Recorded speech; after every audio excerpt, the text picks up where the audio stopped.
제 아내가 운전을 처음 배울 때 제가 많이 했던 말이 있습니다. 가까이 가면 안 돼. 머플러가 이름인데 이제 마우라라고 할게요. 배기가스가 배출될 때 소음이 크게 나거든요. 그 소음을 줄여주는 장치가 이제 이 마우라입니다.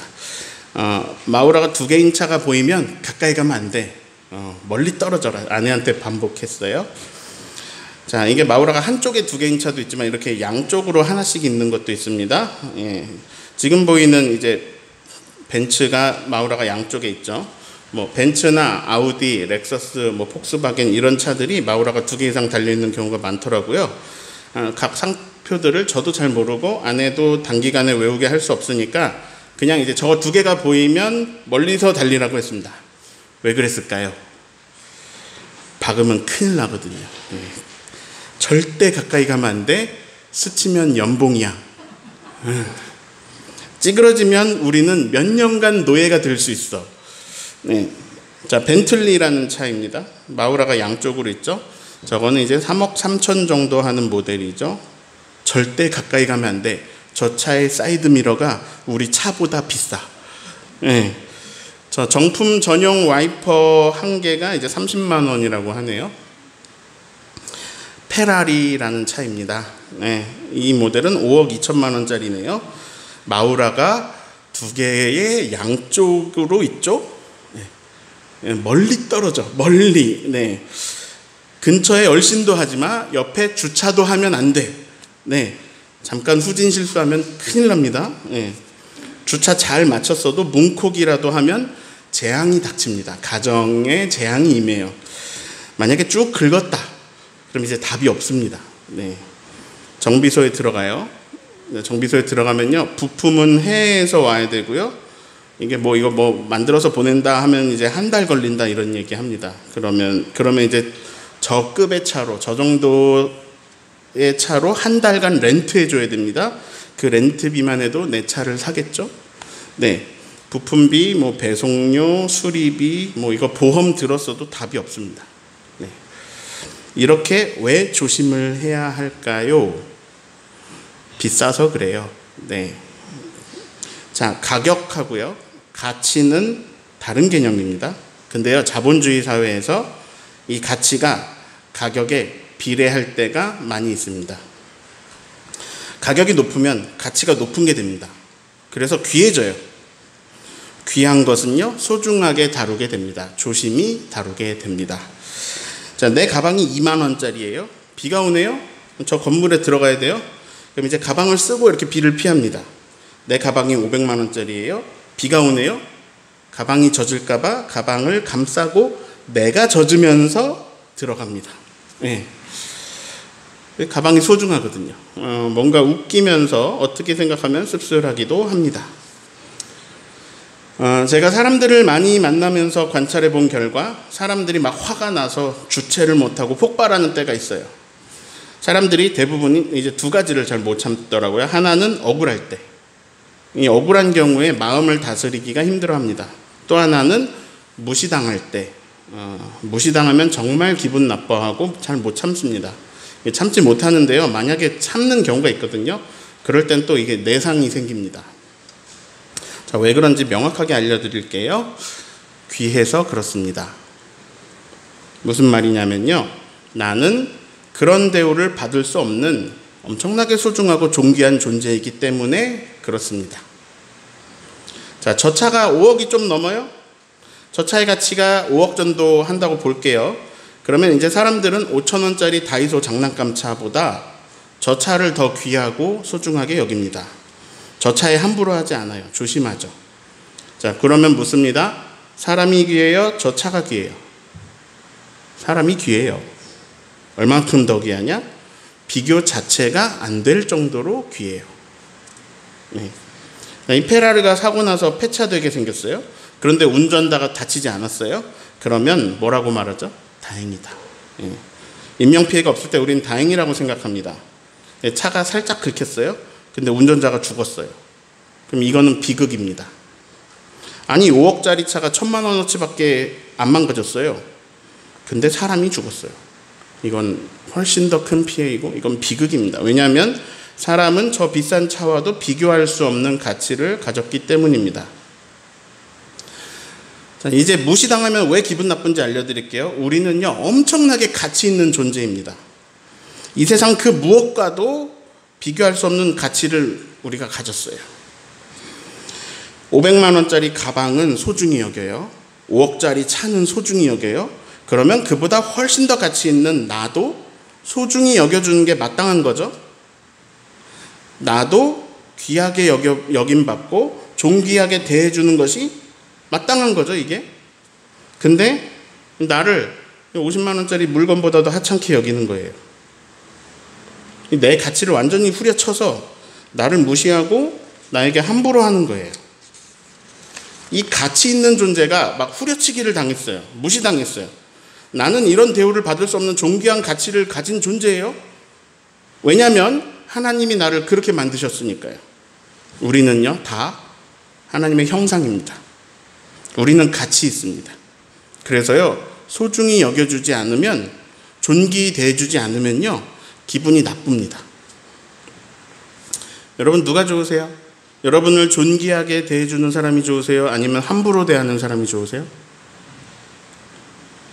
자, 우리 사회를 한동안 뜨겁게 달군, 반복되어서 계속 나온 이슈가 있어요. 갑질입니다. 네. 땅콩회항, 뭐 이런 여러 가지 사건들이 막 겹치고 부각되면서 원래 있었는데 이게 이제 떠오른 거죠. 이 갑질 문화에 대한 온 국민적 성찰이 일어났어요.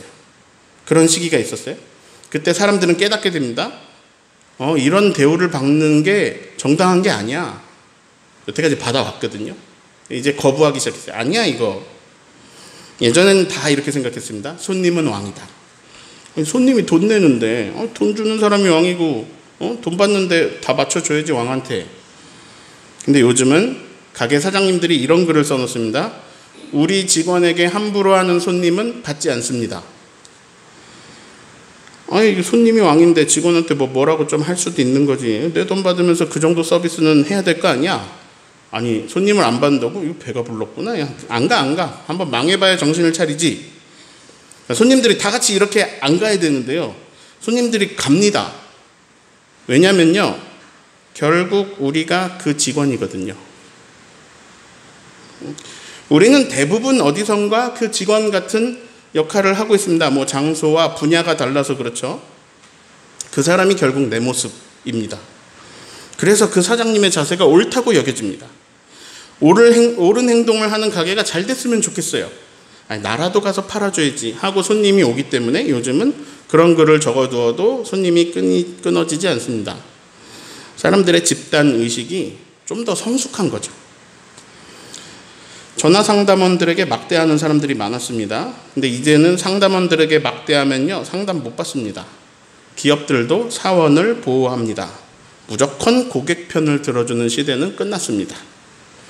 아무리 귀한 것도요, 이제 하나님이 귀한 거 우리에게 많이 주시는데, 아무리 귀한 것도요, 많이 있으면 귀한 걸 잘 몰라요.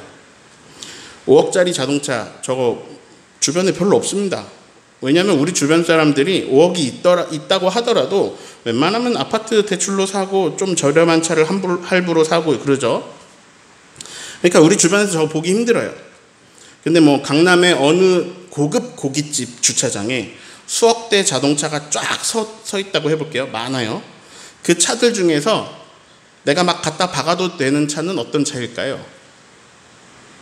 한 대도 없죠. 조심해야 됩니다.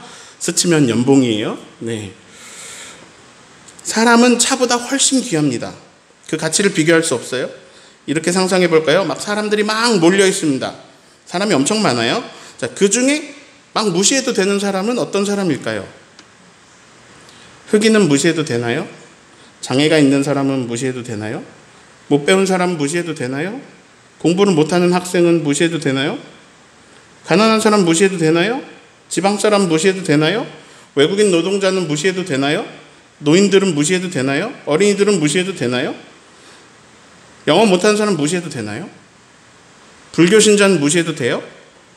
여호와의 증인은 무시해도 되나요? 동성애자는 무시해도 돼요? 아니, 내 회사의 내 직원은 무시해도 되나요? 아무도 무시해서는 안 됩니다. 왜냐하면요, 그 한 명 한 명이요, 저 5억짜리 차 100대하고도 비교할 수 없는 어마어마한 가치를 가진 존귀한 하나님의 형상이기 때문입니다. 자, 기억하면서 따라합니다. 나는 하나님의 형상이다. 나는 존귀하다.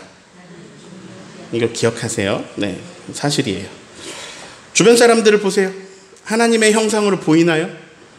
만약에 주변 사람들이 하나님의 형상으로 보이면요, 그런 것을 영의 눈을 떴다라고 말합니다.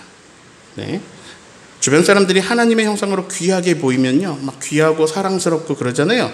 그런 현상을 보고 성령이 충만하다라고 말합니다. 에이, 저 사람은 뭐 허드렛 일이나 하는 사람이에요. 에이, 저 사람은 성경 몰라요.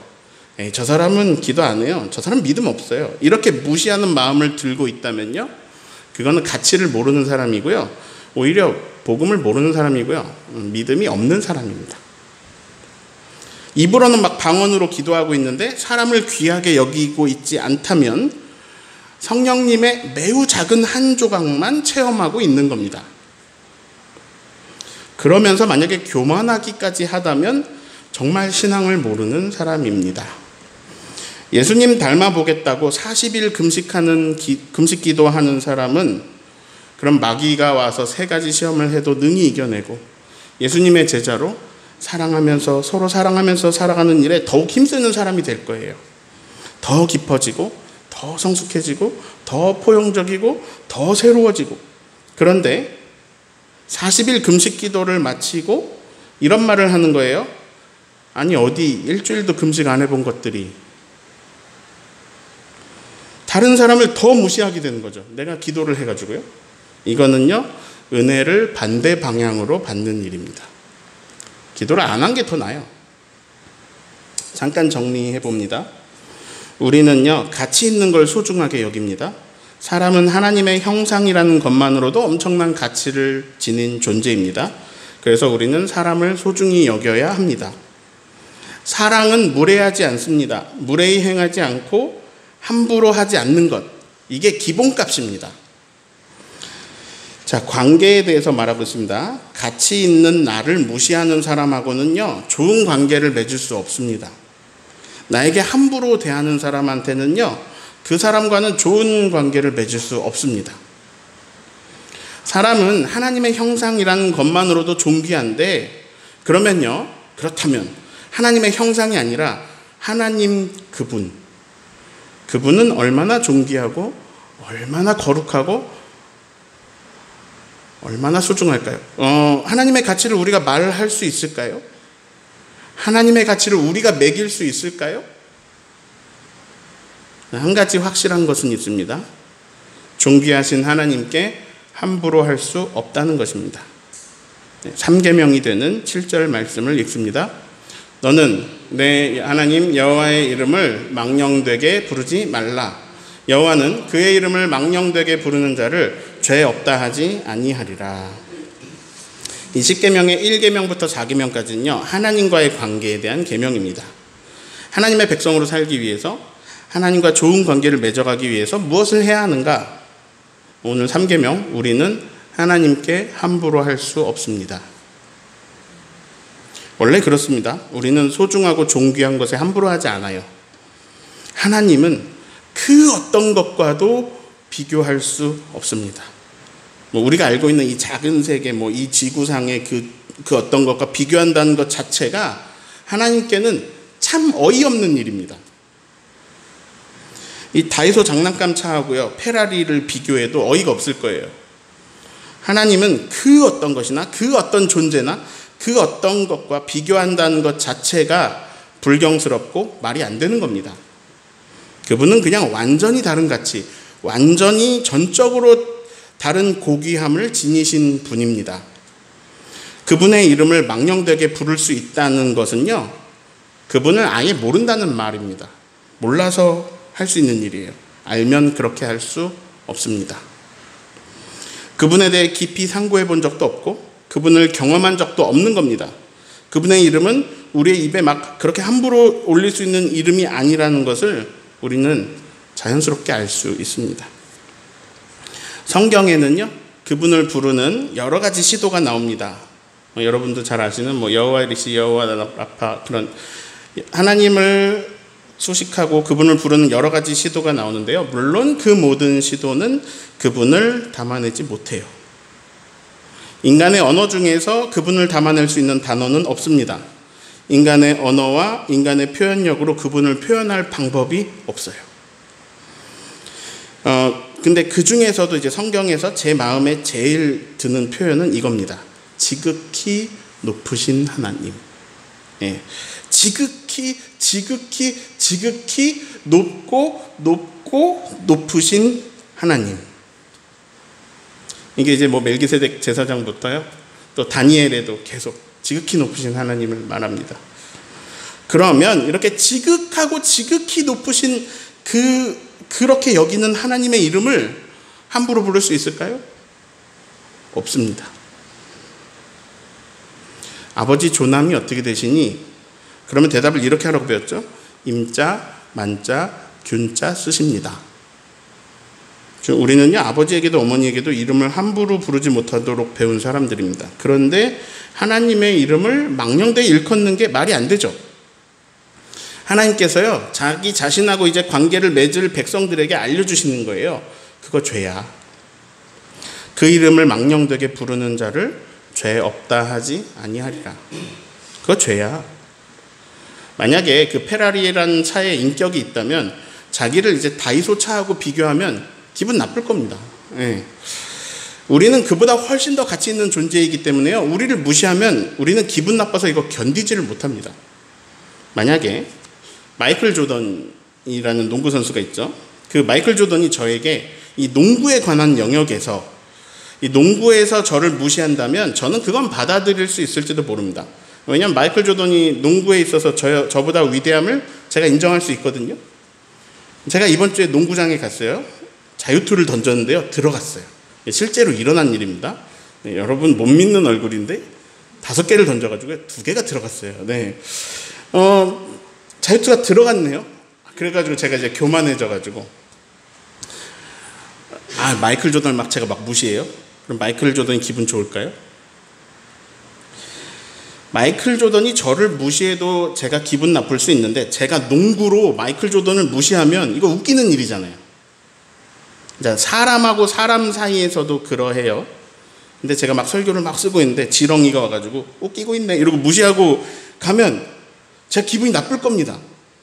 그러니까 나보다 차원이 낮은 존재가 나를 무시하면요, 그건 더 기분 나쁜 일이고요, 관계에 있어서 그게 좋을 게 하나도 없겠죠. 우리가 하나님을 무시하고 하나님을 깔보고 하나님께 함부로 하고 하나님께 무례하게 하고 하나님의 이름을 함부로 여기면요, 그것은 그냥 잘못입니다. 죄입니다. 그것은 하나님과의 관계에 있어서 조금도 도움이 되는 일이 없습니다. 자, 임종철의 이름하고요, 김연아 선수의 이름을 비교해 볼게요. 자, 김연아 피겨스케이트 교실, 임종철 피겨스케이트 교실. 두 스케이트 교육시설이 생기고요. 레슨비가 똑같다면 여러분 자녀를 어디에 보낼 것 같으세요? 자, 이렇게 물어볼게요. 이 친구는요, 박태환 수영교실의 수제자고요, 에이스예요. 자, 그러면 수영 잘할 것 같으세요? 못할 것 같으세요? 잘할 것 같죠? 이게 박태환이라는 이름이 가진 힘입니다. 자, 이 이름을 제가 함부로 사용해 볼게요. 박태환이 임종철한테 수영을 배웠는데 너무 못해가지고 임종철이 박태환한테 너 수영하지 마라, 넌 재능이 가망성이 없어, 이런 말을 했더니 박태환이 종철이 형, 내가 너무 못하는 거 알지만 그래도 제발 부탁할게, 한 달만 더 가르쳐줘 해가지고 제가 좀 가르쳤더니 이제 좀 자유형 폼은 좀 잡히는 것 같아요. 네, 지금 제가 아무데나 박태환 선수의 이름을 아무렇게나 사용해 봤습니다. 박태환 선수가 이 설교를 들을 리가 없지만 듣게 된다면 이게 얼마나 어이가 없을까요? 전혀 사실이 아닌 이야기에 박태환님의 이름을 마음껏 갖다가 멋대로 사용했습니다. 하나님의 이름은 어떻게 사용되고 있을까요? 온갖 잡다한 곳에서 정말 말도 안 되는 주장을 뒷받침하는 용도의 하나님의 이름이 쓰입니다. 저는 어떤 여자분이 스토킹 당하는 이야기를 들었습니다. 근데 이 스토킹 하는 남자가 성경 구절을 가끔 보내오다가 이런 말을 보내오더라고요. 하나님이 너하고 결혼하라고 말씀하셨어. 하나님이 난 안 그랬는데 이러실 것 같아요. 근데 실제로요, 이런 일이 정말 많이 일어납니다. 특히나 이제 심각한 경우는 교역자가 자기 사심을 채우기 위해서 이런 식으로 말할 때는 하나님이 어떻게 이렇게 하나님의 이름을 사용할 때는요, 그러면 많은 피해자들이 나올 수 있는 거죠. 스토킹 문제가 아니더라도 어떤 분야에서라도 교역자가 이렇게 하면 여러분은 교역자를 신뢰하기 때문에 거기서 피해를 받을 수 있습니다. 스타벅스라는 이름이 가진 힘이 있어요. 이 머그컵이 원가가 2,000원인데요. 여기 스타벅스 글씨 새겨가지고 스타벅스 매장에서 팔면요 2만 원이 됩니다. 그게 스타벅스라는 이름이 가진 힘입니다. 그러면 지극히 존귀한 이름, 지극히 높은 가치를 가진 이름, 그 하나님의 이름을 이렇게 쓰고 싶지 않을까요? 나 스타벅스라는 이름 써가지고 이거 갖다 팔고 부자 되고 싶은데. 지극히 높으신 그 이름을, 그 하나님의 이름을 사람들이 다 갖다 쓰고 싶은 거죠. 그 이름의 권위를 빌어서 자기가 이루려는 것을 이루고 싶은데 사용하는 거죠. 그렇게 수많은 전쟁이 하나님의 이름으로 일어났습니다. 수많은 학살이 하나님의 이름으로 일어났습니다. 마녀 사냥이 끝없이 하나님의 이름으로 일어났고 지금도 일어나고 있습니다. 수많은 이데올로기 싸움 속에서 하나님의 이름이 사용됩니다. 사람들은 다 자기 신념이 있어요. 자기 가치관, 자기 세계관이 다 있어요. 형성되거든요. 그러면 이제 그 자기 이걸 그냥 개똥철학이라고 해도 되고, 어떤 공부 많이 한 사람도 있죠. 그 자기 신념에다가 하나님을 갖다 붙입니다. 이거 자기 신념이에요. 그리고 그때부터 스스로 정당성을 가집니다. 이건 자기 생각이 아니고 하나님이 시키시는 일이기 때문에 이거는 내가 하나님에 순종하는 거다라고 생각하면서 하나님의 이름으로 죽이고 하나님의 이름으로 억압하고 하나님의 이름으로 괴롭힙니다. 역사는 수없이 그런 일을 반복했습니다. 그건 지금도 일어납니다. 그리고 한국 개신교 안에서 또 엄청나게 일어나고 있는 일이기도 합니다. 저는요, 오늘 성경 말씀 인용해서 여기 몇 구절 띄우면서 성경 말씀으로 여기 있는 여성분들을 전부 탄압할 수 있습니다. 제가요. 그리고 거기에다 하나님의 이름 붙일 수 있습니다. 하나님이 이러라고 하십니다. 그리고 저는 저 자신을 속일 수 있습니다. 나는 하나님 뜻에 순종하고 있다. 나는 순종으로 사역하고 있다. 이렇게 정신승리하는 거죠. 하나님의 이름으로 탄압하고 하나님의 이름으로 괴롭히는 일을 합니다. 그리고요, 죄책감을 안 가져요. 이건 하나님의 뜻이었기 때문에 죄책감을 가지지 않을 수 있습니다. 뻔뻔해지는 거죠. 이런 식으로 하나님의 이름을 막 함부로 사용해서 사람들에게 피해를 주고 사람들을 아프게 하고 사람들을 막 귀찮게 하고 하는 일들이 계속 일어납니다. 전부 3계명을 어기고 있습니다. 하나님의 이름을 함부로 부르고요, 함부로 사용하고 있습니다. 자기 가치관, 자기 신념, 자기 뜻에다가 하나님 이름 붙여가지고요, 매우 망령되게 막 부르고 있습니다. 그러는 순간에 어느새 기독교가 개독교가 되었습니다. 코로나19를 겪으면서 기독교는 더욱 빠르게 개독교가 되었습니다. 모이지 말아야 할 때 하나님의 이름으로 모여서 주변 사람들을 공포에 떨게 만들었습니다.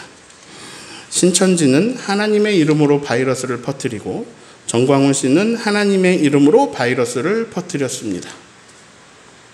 아직도 한국 기독교는요, 하나님의 이름으로 성소수자의 존재를 거부합니다. 하나님의 창조는 다채롭고 다양합니다. 그 다양함 속에서 자기 가치관 속에 들어오지 못하는 것들이 있어요. 우리가 받아들이지 못하는 게 있어요. 그러면 이제 우리가 받아들이지 못하는구나 하면 되는데 전부 하나님의 이름으로 정죄합니다. 그래서 아나무인, 몰상식, 강요, 배타성, 반지성, 이런 특징으로 갑질을 일으켜서 그렇게 일으키는 갑질이 하나님의 이름으로 행해집니다. 사랑은 무례히 행치 않습니다. 사랑은 무례히 행치 않는데 자기 신념에 하나님의 이름을 붙여서 거기서 정당성을 확보하면서 무례하게 행동합니다. 이런 반복은요, 사람들로 하여금 수없이 기독교를 떠나게 만들었습니다. 한국 기독교는요, 그동안 기복신앙 잘 이용해서 잘 성장했습니다. 한국의 경제 성장기에 한강의 기적이 말할 수 없는 세계 유례 없는 경제 성장과 더불어 한국 기독교가 그거를 타고요, 양적 성장을 같이 했습니다. 거기에 이제 정치 세력과 맞물려서 더 많이 성장했습니다. 그런데요, 이제는 한국이 그렇게 드라마틱한 경제 발전을 이루지 못합니다. 그러니까요, 교회가 동력을 잃었습니다. 11조 내고 새벽 계단 쌓으면은 그러면 막 내가 원하고 바라는 엄청난 무슨 계급 상승 같은 게 이루어져야 되는데요, 그런 사례가 많이 줄어들고 있어요. 그러니까 이게 동력이 안 되고 이게 뗄감도 안 되고 사람들이 교회에 흥미가 없어져요. 하나님 뜻이 아닌 곳에도 막 하나님 막 이름 붙여가면서 아무데나 갖다 붙여가면서 어떻게 여기까지 왔는데, 근데 사회 구성원 전체의 의식이 성숙해지니까 이제 그게 안 통합니다. 안 통해요. 근데 계속 고수하는 거예요. 그래서 교회가 하나님의 이름에 먹칠을 하다 못해서 똥칠을 했습니다.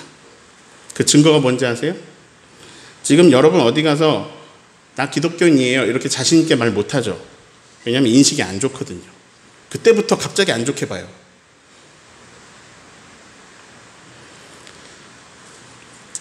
예수님은 하나님의 이름에 대해서 어떻게 말씀하실까요?